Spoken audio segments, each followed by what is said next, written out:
Самацгаано Загшин Монголиа Crew-ийн уран гишүүн буюу үүсгэн байгуулагчид байна.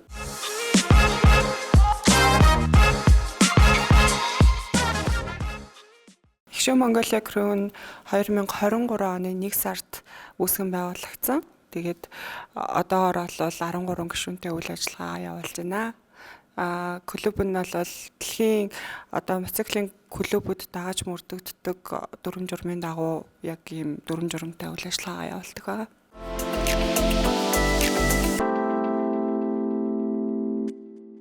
Мотооноход нэг үгээр тайлбарлахад мэдээч маш галзуу мэдрэмжийг авдаг. Мотоцикл унахад нэг ийм адреналин ялгардаг байхгүй юу?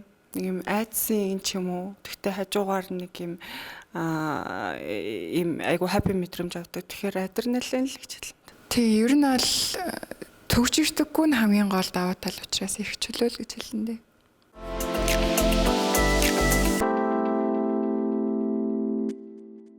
Монголын зам гэж ярих юм бол мэдээж хөдөө зам бол айгу гоё мэдрэмж өгдөг. Яагаад тэгэхээр тэнд машин хөдөлгөөн бага байдаг учраас илүү чөлөөтэй явдаг гэх юм уу?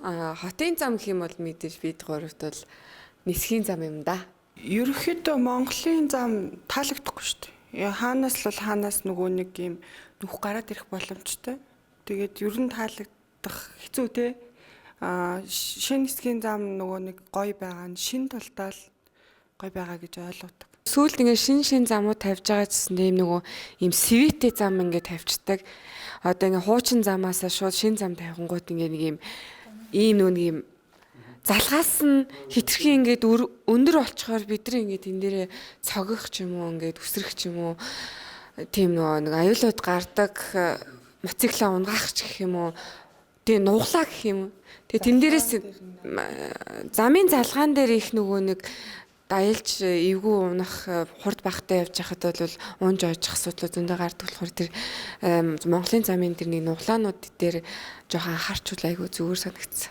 Баян чамд нүрхийн наан яг юм шин хуучин залгаасан дээр харахгүй тэр чинь нөгөө ингээд харагдахгүй штэ ингээд адилхан асфальтны өнгөөр ийцэн чинь тэрэн дээр бол өсөрчээсэн. Яг тэр тгээс хурдаа тохируулах үгүй асуудал бас байгаа л та. Гэхдээ ер нь бол машинтай явах ч гэсэн айгүй эвгүй орцгоод юм билээ. Тэгээд дээрэс нь миний хувьд хамгийн гоё зам гэх юм бол одоо миний дасан зам л энэ те гэрээсээ гараад найзуудтайгаа очиод уулздаг хаана хур зарлагч байгааг мэддэг тэр зам бол одоо хамгийн гоё юм да. Мэдгүй зам хэцүү шүү дээ. Дээрэс нь Монголын замаас илүү бид нар яг ингэ нүх байна, сэвэ байна гэдгийг урьдчилаад хараад бидээ мэдэгчж байгаа боловч хамгийн аюултай нь жолооч нар байдаг. Гинт эндээс гарч ирдэг. Замаас илүү ер нь жолооч нар хамгийн хэцүү.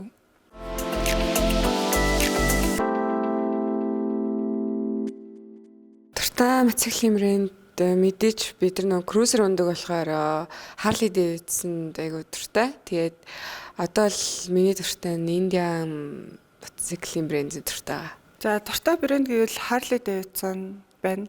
Тэгээд миний хувьд зөвхөн миний хувьд нөгөө нэг бенз болон бусад машин гэж ангилдаг шиг миний хувьд бол Harley Davidson болон бусад гэж л ангилна да. За миний хувьд бол яг Harley дуртай Harley ундаг. Гэхдээ яг нөгөө бид хэдийн насанд тохирсон загварын тохирсон үнэтэй яг иймэрхүү дундаж байгаад байдаг байхгүй юу? Хэрвээ бүр ингээд маш их мөнгө байвал те илүү аюулгүй үнэтэй жишээ нь Ducati ч юм уу ер нь бол BMW-гийн боксер мотортой мотоциклуудад их дуртай. Гэхдээ ерөнхийдөө бол нэг 80-аас дээшээ сая ч юм уу те гоёуд нь тийм байдаг болохоор ерөнхийдөө одоохондоо бол бид нар яг юм бидний төвшөнд бол Harley бол гоё байгаа.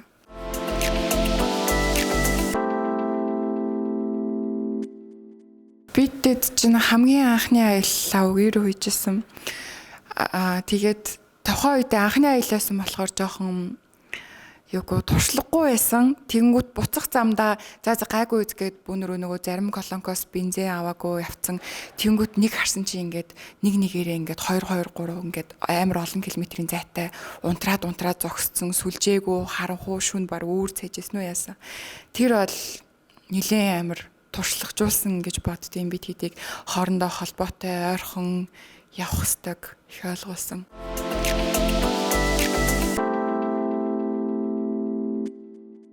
Матан унаад ингээд цуван муунд явж байхад бол хурдтай явна.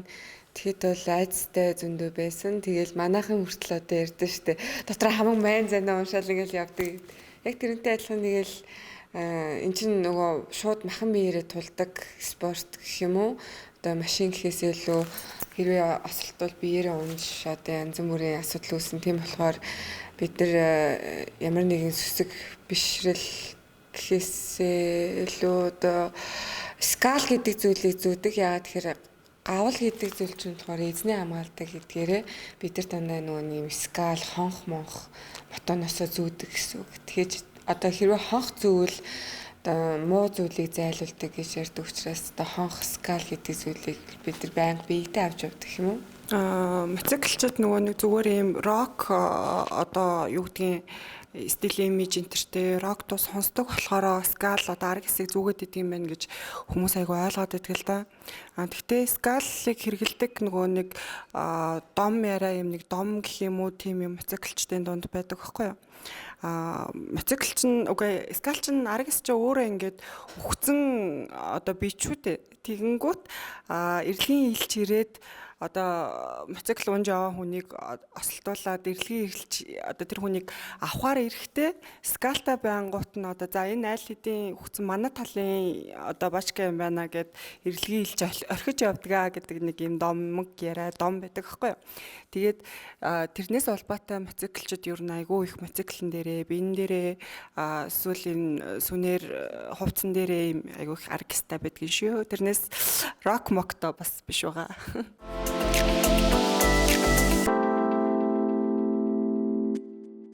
Амар олон ингэж хэлүүлсэн бид нар энэ муу сайн завтай хийх ажилгүй юмнууд мотоцикл унаас хэлгүүцэд байдаг гэж. Амьдралдаа ингээд хоббиндаа өөрөө зав гаргаж мотоцикл унж байгаа болохоос завтаадаа тэгээд яваад байдаг зүйл байхгүй. Бид нэр ингээл өглөө зэрэг ажил төрөл хөөгч явахт хичээл сургуулаас нь авлаа, гэр орны хоолундаа хийлээ те. Завтаа осныхаа дараа бид нэр бөөнөрөө нийлээд уулзаад бид нар ч яг нэг юм санал нэгдсэн тийм найзууд байгаа учраас хоорондоо тэр гоё зүйлээ ярилцаад хамтдаа мотоциклтай ингээд салхитдуулаад явж байгаа болохоос биш. Одоо за чи нэг бичгээр нь хөөсөлтөн гэлөө бөөнөрөө хамт явъя гэдэг тийм зүйл ер нь бол них байхгүй. Яг хамтдаа онцлогоонд орно, хамтдаа мотоциклоо угаалгахаар явна. Тиймэрхүү л ажлууд байдаг. Их шүүгийнхэн болвол тэгэж явхаасаа илүүтэй нэрнгэсээ ажил хөдөлтөд явж идэг. Ер нь нөгөө ихэнх тохиолдолд ийм зураг бичлэгтэй үеуд байна те. Энэ үеудтэй бөөндөө ингээд нийлээд ер нь зураг бичлэгэндээ орох гот л явж идэг үедээ хүмүүс их хвчлэн таардаг юм шиг надад санагддаг. Найзуудаа ингээд уулзаад машиндаа чихэлтээд ингээд бөөнөрөө хамт явдагтай адилхан бид нар ч бас ингээд бөөнөрөө уулзаал хоолундаа идэл ажил төрлөө амжуулаад дундаасаа явах ч юм уу тиймэрхүү асуудлууд байна. Хөдөө хүмүүс ингээд найзуудаараа аялаад явдагтай адилхан бид нар ч гэсэндээ найзуудаараа ингээд хөдөө аялал явжаа тэр чинь нэг амар ядрах асуудал биш, завтай асуудал биш зүгээр л бид нар ч хоббигоороо тэр гоё мэдрэмжийг л авах гэж л явж байгаа гэсэн үг байхгүй.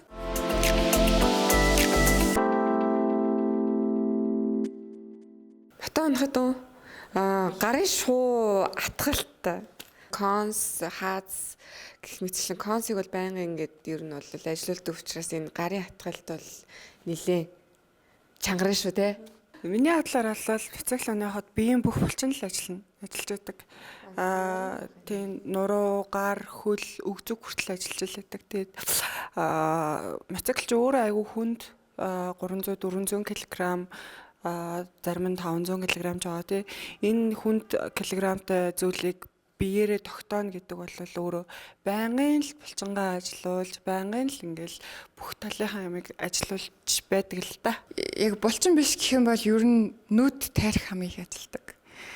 Нүдэрээ ингээд бүх хэсгийг харж ин тэгээд ингээд дөрвөн мөч маань дөрвөлээ өөр гүйцэтгэж идэг. За энэ тоормос барьж гин, хаазалж гин, энд конс атгах чинь, зүүн хөл доор араа сольж гин, баруун хөл доор тоормослж гин ингээд бүгдээрээ өөр юм хийж идэг. Тэгээд тарих амар их ажилдаг. Дээрээс нь ингээд бүх талаа харахгүй бол гинт нэг пүрүүс ингээд ороод ирдэг.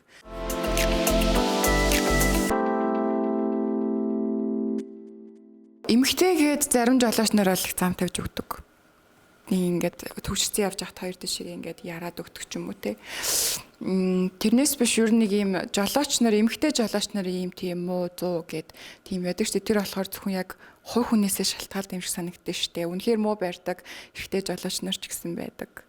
Тэгээд эмэгтэй хүн одоо яа тийм миний л бодол шүү. Гэхдээ одоо самбаачлах чадвар нарай бага ч гэсэн амар хурдан бодож чаддаг. Яг нэг хөдөлгөөний удаан ч гэсэн тэгээд за би ингэ чинь тэг чинь ингээд тэр тал дээр эмэгтэй хүн илүү байдаг гэж магадгүй. Гэхдээ яг 100% бол биш л дээ.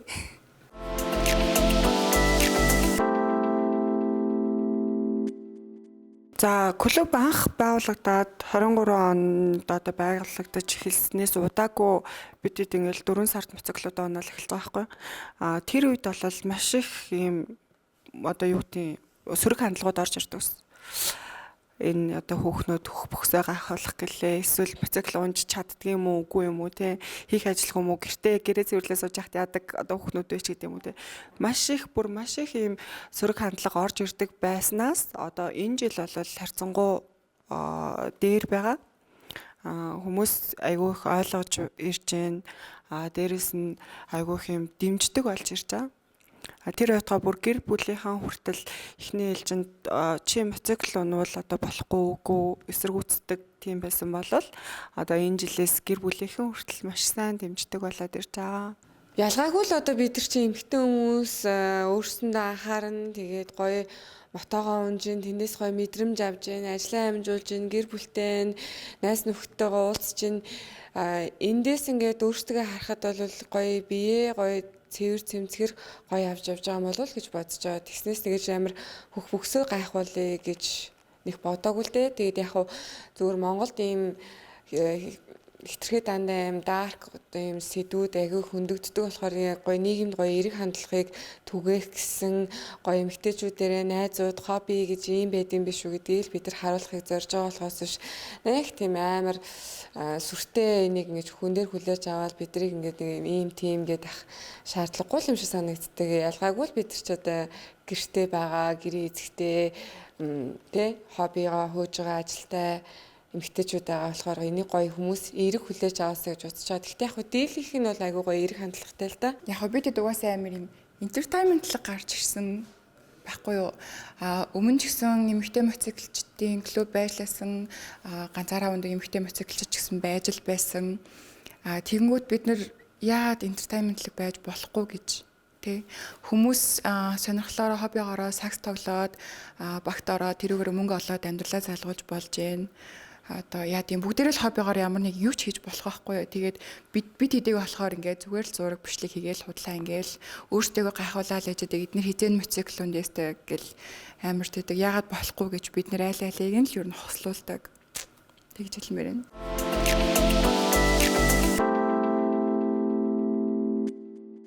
Одтой бүчлэг шоунд орсон. Тэгээд миний хувьд бол маш гоё залуу насныхаа дурсамжийг үлдээсэн. Хүн нөгөө нэг үзэх амархан, шүүмжлэхэд амархан. Яг тэрийг биеэрээ ингээд хийгээд цаг заваа тэнд бүрэн зарцуулаад үнэхээр хичээл зүтгэл бол тэрийг 100% гаргадаг юм элэ. Тэгээд миний бодлоор бол гоё амжилттай оролцоод гоё залуу насныхаа дурсамжийг бүтээсэн гэж бодож байгаа.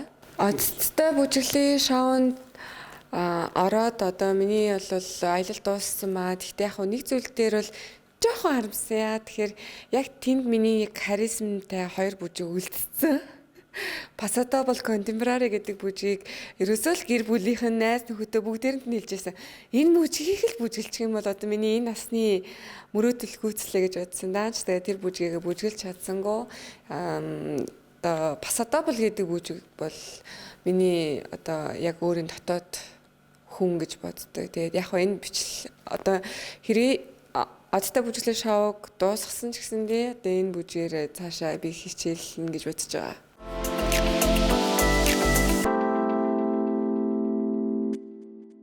Шүүм Монголд нөгөө хизээч хамаагүй би танаа клуб дэлсэе гэж юм одоо хүсэлт хүмүүсээс ирдэг байхгүй юу. Тэгэхээр тэр үед бол илсэх боломжгүй. Жилдээ нэг удаа бид нэр илсэлтийн бүртгэл авдаг. Тэгээд жил болгон энэ шинэ одоо гишүүн илсүүлэх ивэнтийг зохион байгуулад тэрэн дээрээ зөвхөн бүртгэл аваад шинэ гишүүн болгож авдаг байгаа шүү. Шинэ гишүүд бол ямарваа нэгэн царай зүс одоо бие хааны хэмжүүр бол хизээч манай клуб зааж байгаагүй. Тэгээд хамгийн гол чухал шаардлагатай зүйлс нь гэх юм бол мэдээч нэмэх 21 настай насанд хүрсэн байх. Жолооны үнэмлэхний А, Б ангиллалтай крусер төрлийн 350 cc-гээс дээшээ одоо хөдөлгүүртэй бараа өнгийн мотоциклтай байх. Тэгээд зоригтой бие биентэйгээ илдэг харилцаж чадах, бие бинийгээ ойлгох ийм хүмүүс. Дээрээс нь амь насны даатгал, гинтээ ослын даатгалыг хувь хүн одоо мотоцикл техник бүрэн хийлгсэн байх шаардлагатай. Тэгээд түрүүн хэлсэн нөгөө нэг дэлхийн мотоциклын клубүүдийн жишгээр бид нэр яг дүрм журмынхаа дагуу үйл ажиллагаагаа явуулдаг гэж хэлсэн шүү дээ. Тэгээд манай клубт бол маш олон ийм дүрм журм байдаг. Зүйл заалтууд бий. Тэгээд энэтэй уншиж танилцаад энийг хүлээн зөвшөөрсөн тохиолдолд манай гишүүнээр элсэх боломжтой байдаг.